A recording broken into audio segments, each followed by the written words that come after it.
Discussing electrical stimulation. There's a lot of technical information in the first part of the chapter, but just hang in there, do the best you can on your study guide. And then the next part is the application, which is really what I wanted to address in this short video. Just some clarification on application principles.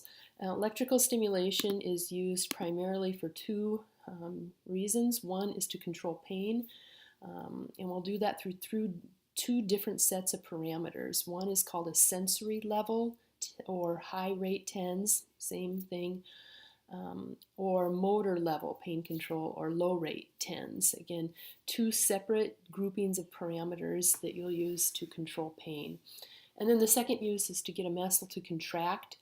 And the reasons that we would do that in rehabilitation, one is to teach a muscle how to contract, and so we call that neuromuscular re-education. Oftentimes we use that post-surgically, like a post-op ACL or post-op rotator cuff surgery. And then we might use it to decrease a muscle spasm if we're having a difficult time getting a muscle inhibited. But that's utilized much less than using it to get a muscle to contract for re-education. So let's look at the parameters for pain control. Again, there's two main categories. One is sensory level pain control, and what we're doing is really basically stimulating the sensory nerves so that they override the pain signal going to the brain. If you think about the gate control theory, we're just going to use electrical stimulation to do that. So the parameters that we're going to use are that if we set the waveform so that our pulse width, or the duration, same thing, is 60 to 100 microseconds, and the rate of those pulses are such that it's between 80 and 200 pulses per second, and then we turn up the intensity just to a sensory level, which means we turn it up all the way until we get a little muscle twitch, and then we bring it back about 10%. So it's a sensory level. We shouldn't have a muscle twitch, but it's pretty close if the patient can tolerate it. This will feel kind of a buzzy, tingly sensation. It's tolerated really well by most patients. It's a good introduction to electrical stim. So if you're using it for the first time on somebody, it's recommended that you use the sensory level parameters. These need to be memorized. Just memorize them so that you could set them up on any electrical stim machine. The other one that you could set of parameters that you could use is motor level. Motor level is used usually when you aren't getting anywhere with sensory level, or the pain isn't staying controlled. When they shut the machine off, the pain immediately comes back. So then you might try motor level parameters. This means that we're going to increase the width to 150 and to 250 microseconds. So the pulse width or duration that it's on is longer, and we're going to decrease the pulses per second, so 1 to 5. And when you turn this up to a motor level intensity, which means you should get a little bit of a twitch of the muscle. We don't have enough pulses per second in order to get a tetany contraction, but we have enough that you can actually see the individual twitches, and that's what we want.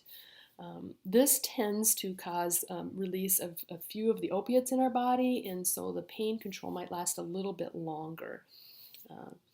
Again, you need to memorize these parameters so that you could set them up on any electrical stimulation machine.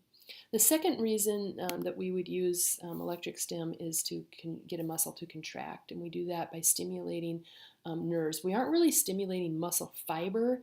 We're going to stimulate the motor neuron that connects to that muscle. So our duration becomes quite a bit longer. We're 300 to 500 microseconds on our pulse duration or width. The frequency needs to be enough that we actually get a tetany contraction. So you need to be above 35, below 70, somewhere in that range, to get a tetany contraction, so that contraction sustains and doesn't just look like a twitch.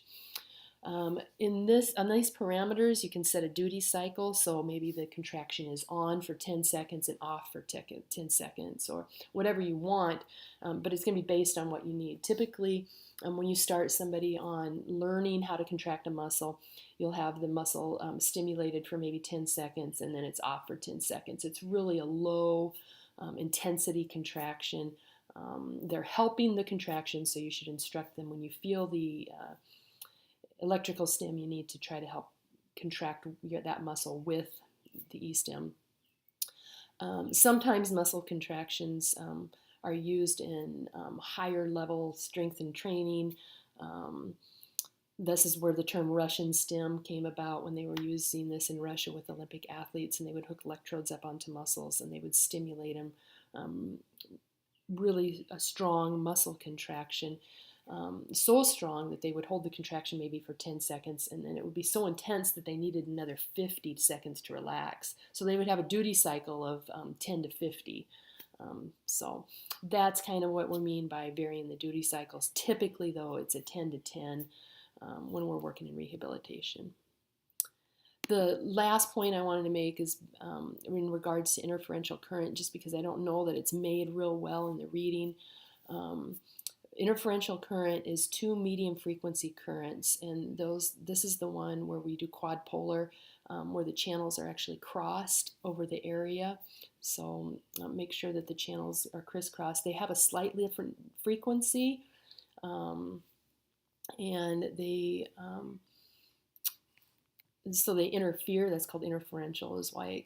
And so if you map out the waveform, you have this variance of intensities and waves because they are interacting with each other. The two currents are.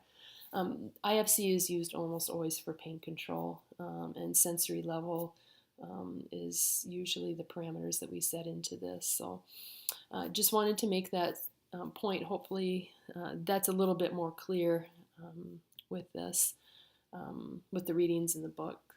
So that's all I have for estim. Thanks.